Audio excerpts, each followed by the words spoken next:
The deadline given to Nigerians to link their National Identification Number (NIN) to their SIM ended on the 31st of March, after about 8 times of postponing it. In the last-minute push for the linkage, the federal government has directed Nigerians to ensure they complete the verification and linkage of their SIMs on or before today. As a matter of fact, President Muhammadu Buhari has approved the implementation of the policy with effect from today, as the federal government has ordered telecommunications operators to bar outgoing calls on all unlinked subscriber identification modules, SIM cards in the country. Now, in a country faced with insecurity challenges like ours, to what extent will the full implementation of the policy really help in combating or reducing all forms of insecurity? Well, our guests on today's episode of Nigeria Today shall be providing answers to these and other questions as we discuss NIN, SIM linkage and crime prevention. I am Lydia Ochi. Thank you for joining us.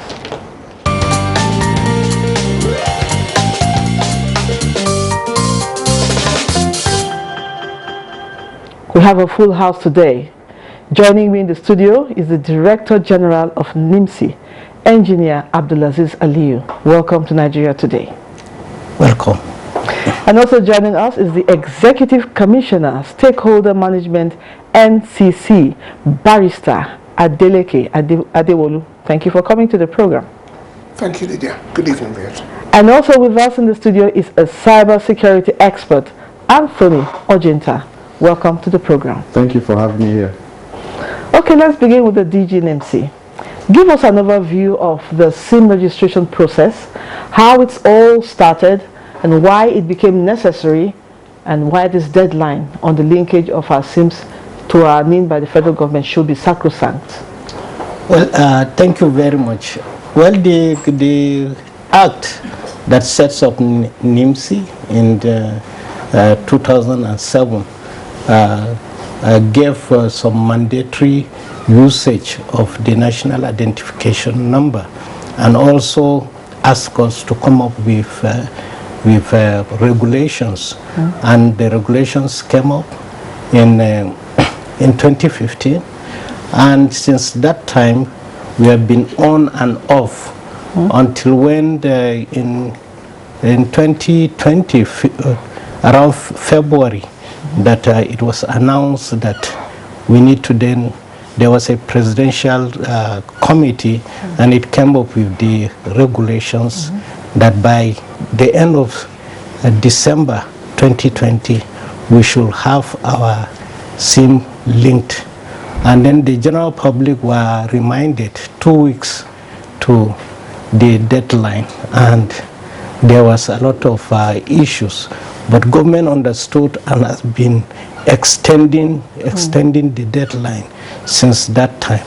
But thank God, by now we have already registered more than 78 million NINs as of this time, and also the telcos too have linked, have received about 128 million NINs, which are in the process of being linked. So we have come to the deadline, and the President's approval says that for those who have not linked their SIM, then they should be suspended from making calls for this time.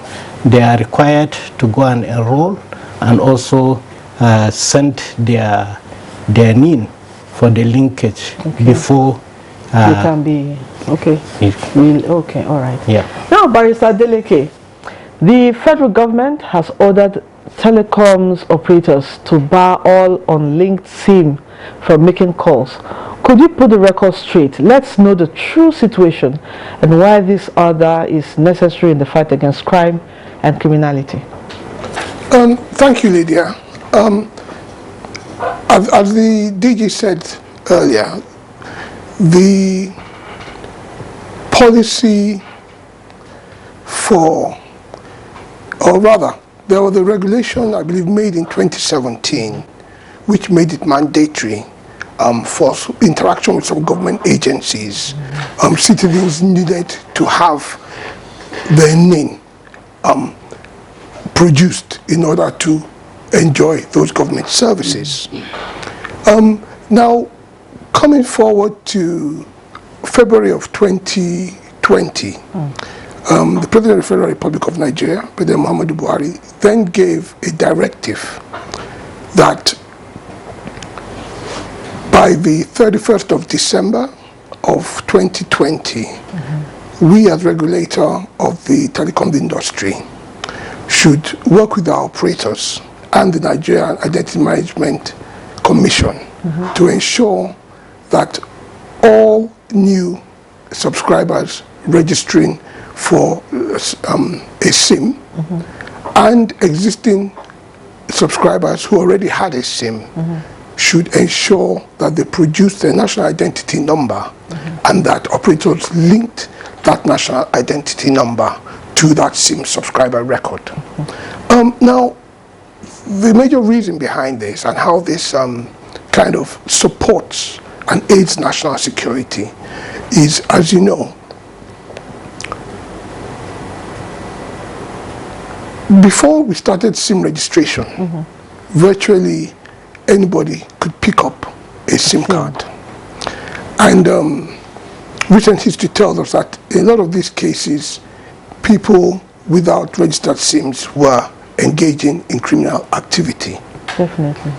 Where a SIM was not registered, it posed certain challenges to security agencies to be able to apprehend the perpetrators of these crimes where they had used these SIM cards for that reason. As a result of that, if we are able to link all of our SIM subscriber records with a national identity number, it means that virtually nobody in this country will carry a telephone which we cannot be able to identify the owner of that SIM. This is the major reason behind this policy. And we believe that this will support and indeed aid the security agencies in dealing with national security issues. Anthony, from a cyber security perspective, what are the benefits of linking our SIM with our NIN and SIM registration? Thank you, Lydia.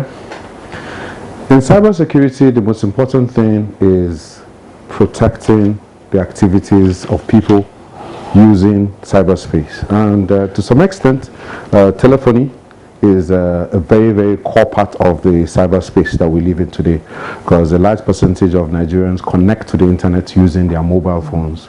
And even if you're using a software like WhatsApp, you need a mobile line to be able to connect into that. Also, there are so many activities. If you are registering your phone into Google and other things, you need to provide your number or your email address. So at the end of the day, cybersecurity is interested in protecting people in that space, which is a virtual space.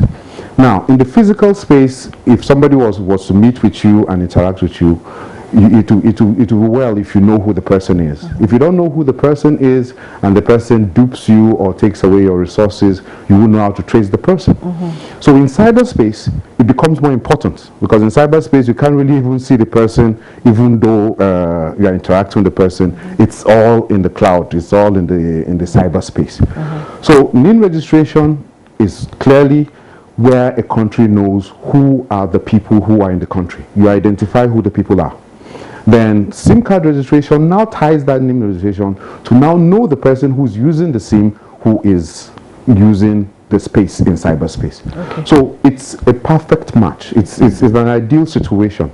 You cannot achieve much in cyberspace if you cannot trace back to the source, the person who is carrying out any activities, sending any messages, making requests, receiving collections, or whatever the person does. The most important thing in cybersecurity is that you must know what this person is doing, okay? You must know how he is doing it, okay, and where he is doing it from. All this information can be available from the data that is available. Because when somebody's name is registered, you know the person's name, you know the person's parents' name, you know the person's age, you have a picture of the person, you have biometrics of the person. So at the end of the day, the same person who committed a crime in cyberspace might touch something, and with forensics, the police can identify this fingerprint and tie it to a cyber crime that was committed sometime previously. So these are the advantages, because the NIN registration lets us know who the person is. The SIM registration allows us to have access to know where the person connects into cyberspace from, and in that manner we are up to date. Okay, DG Nimsi, we know that in the past they have been postponing the process. The Nigerians kept complaining for extension and all that, and now of course this is now the final. But in your opinion, if it was still extended, do you think Nigerians will still complain? Well, well, in my own opinion is that we are human, and in Nigeria we have a lot of freedom that does not exist anywhere else. That in the whole world, no country that does not have the data of its own citizen, and it is only in Nigeria so that we don't have that data. And as my colleague says, that every crime, there's no crime that that does not leave some telltale of what really happened. And in this 21st century, usually it is the telephone number that it leaves.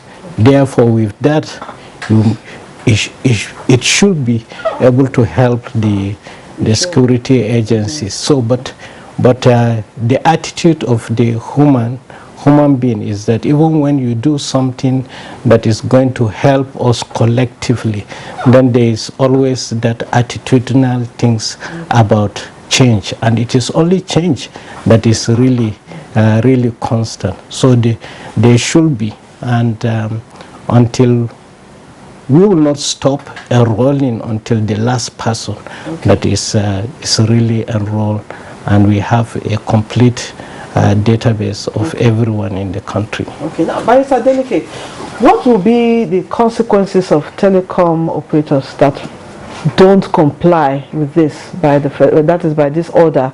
Will there be sanctions? Well, you know that for telecom operators to offer their services to Nigerians, they are required to obtain a license from Nigerian Communications Commission. That license, which is issued under our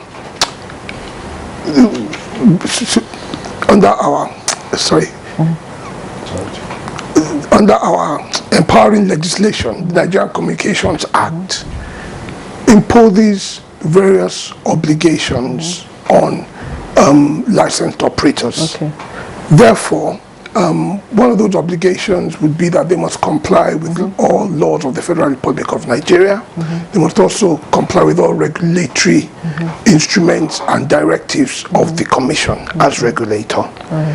Any telecommunication operator, therefore, who does not comply with this latest Federal Government of Nigeria directive in relation to SIM linkage will therefore be called to account for not having met their licensing obligations, and there are various sanctions which we as regulator can bring to bear against them. Okay, we'll go on a break now. We'll be back to talk more on this topic. Don't go away.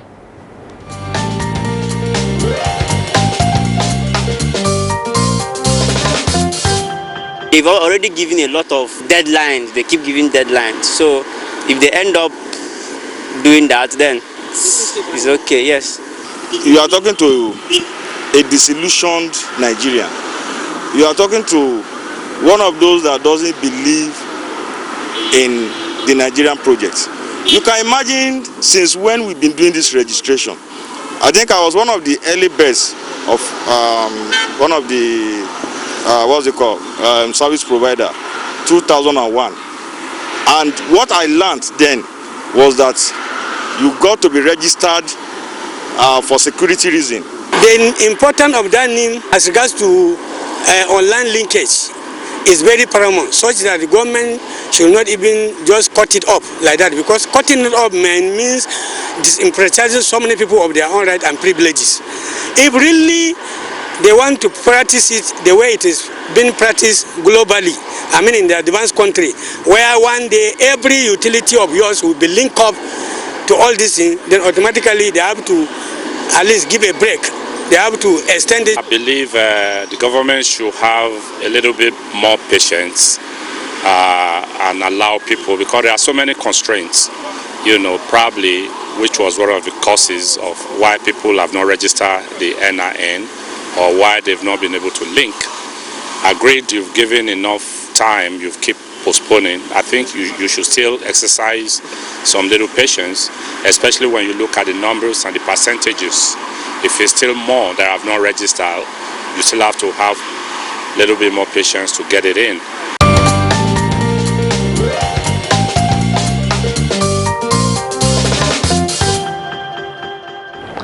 Welcome back. The program is Nigeria Today, and we are discussing NIN-SIM linkage and crime prevention. And our guests are still here with us. Anthony, when telecoms operators start barring outgoing calls of SIMs not yet linked or registered, do you think it would affect productivity and other services too, just like one of the respondents said? Well, it was very interesting listening to one of the respondents during the break. We always have this natural feeling that more time should be given. And I heard the DG of NIMC point out that this extension has been done about 8 times. The truth of the matter is that we do not know that we are hurting ourselves. Our productivity is being limited because of these things. Our security is being limited because of these issues.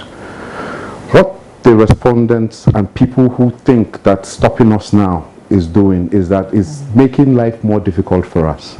We want to be in a safer climate. We want our productivity to increase. If you check our history in the country today, you find out that most of the people who are making the most money are making it from the digital economy environment. That is where you reach the highest number of people and do so much more. How would you feel if you were safer in that environment? More people will actually be able to trade in that environment, be able to do more businesses in that environment. So the reality is, yes, for those who have failed to take advantage of all the extensions, they will have a very brief disruption. We all understand that NIMC is not stopping registrations. Registrations are ongoing. The telcos, under the guidance of NCC, have provided electronic platforms. You can do your pairing on your mobile. You have apps that have been created for you to type in and go in. If you even check, they are stopping outgoing calls. You can still receive calls. It's not as if it's a blanket fold or shutting you out completely. You still have some level of access. You can walk up to all the centers that have been created. I believe most telcos have reseller agents in different neighborhoods where they have systems that have been configured to be able to do this for you. Trust me, anybody who gets cuts off the few millions from the statistics that we received, they now need to very quickly take advantage now, go to any of these centers and come back into the system, do the right thing, follow the law, and when they are back online, they are coming into an environment where the country is getting ready to become much more productive. So even the productivity you lose within the weeks, by the time you have that assurance that you have more security in cyberspace, more people will do more business, more people will do more things, so productivity will definitely increase at the end of the day. Because there will be more trust. Exactly. Okay. DJ NIMC, Yeah. yes, Anthony has said it will actually help in reducing crime. And of course, now let's talk about the chances, or that is chances of apprehending criminals. How will it be to apprehend criminals once this is done? Well, the focus of NIMC and the government is to enable the citizen, and we deal with the it's a civil registration. What we do is the law enforcement agencies that when they trace and they found something, then they can trace and be able to get answers. But for us, we do not know the work of the law enforcement agencies. All what we know is to enroll the people, take the basic data and their biometrics and put it in the database and make it available for activities that the citizen goes to do that, and also following data protection and also privacy. So it's the law enforcement agencies that can tell you how these things helps them. The technology of tracking lines, is it security agencies who will know how to do that? Exactly. Okay, now, Barrister Adeleke, is it really impossible, or would I say possible, to track a phone number that is not linked to NIN or registered? Is it possible? And how then can we have a harmonized database rather than different agencies collecting different data for different reasons? Okay, thank you, Lydia. Now, I think the first thing to remember is that registration of telephone subscribers actually started in 2011. Okay. When the Commission brought in the regulations for registration of telephone subscribers. Okay. It was actually at that time, I think it was pretty much a worldwide initiative. Okay. You find almost all jurisdictions where people used telecommunication networks, there was the reality that you needed to know the identity of who was using your networks. So that had started in Nigeria as far back as 2011, 2012. Okay. And we had a large number of success, a huge number of millions of subscribers actually had their details registered, including their biometric details, had them registered by the NCC with the operators. And then, of course, as I mentioned earlier, the national identity number was made mandatory by a regulation which was passed, I think back in 2017. Okay. And that was the foundational policy and regulatory environment for this current harmonization exercise. Okay. Now, probably this is made more important because of the security situation. Now, talking about that, Anthony, quickly in a few words, what about kidnappers who use victims' phones to contact their families? Can their geographic location be traced by security agents? Okay, you know, that appears to be like you're not tracking the kidnapper, you're now tracking the victim. Okay? Invariably, the victim is not going to, the kidnapper is not going to use his own line to make the call. He will use the line of the victim. Well, that is, the security operatives have a lot of work to do. They understand the scopes that they have to go through. But the most important thing is tracking. There are a lot of technologies that are available. With the right investments being made, a mobile phone can be tracked in a variety of ways. Okay. The base transmit station, which is transmitting to that cell site, can give a path where it can be tracked. And also there are internet connectivity components within the phone that can also help you track. So I have every confidence that the security operatives have ability. There must be some equipment that they might need to procure, and they will be able to track phones to meters, to the distance of meters. It's very possible. Okay, DG, finally, in a few words, we have just about maybe 4 hours or 5 hours to the end of this day. What advice do you have for Nigerians on linking? Well, the advice is to is for those that already have their NIN that they should submit to the telcos or use the NIMC mobile app to submit their NIMC mobile app. Okay. To submit their NINs, and also that we have more than 10,000 centers around in the country. We have moved before 2020 we had barely 400 sites that you can go to. Now we have more than 10,000 because we have front end partners to do that. So there's availability. Okay. So therefore, and it's usage that is required from the general public. So no more complaints about registration. Yes. Thank you so much. This is where we say goodbye on this episode of the program. We thank you, and our discussion has been on the NIMSI leakage and crime prevention in Nigeria. And with me had been the Director General of NIMSI, Engineer Abdulaziz Aliyu. Thank you for coming. Thank you. And the Executive Commissioner, Stakeholder Management, NCC, Barrister Adeleke Adewolu. Thank you so much. Thank you. And a cyber security expert, Anthony Ojinta. Thank you for your time and insights on the program. Thank you so much for having me.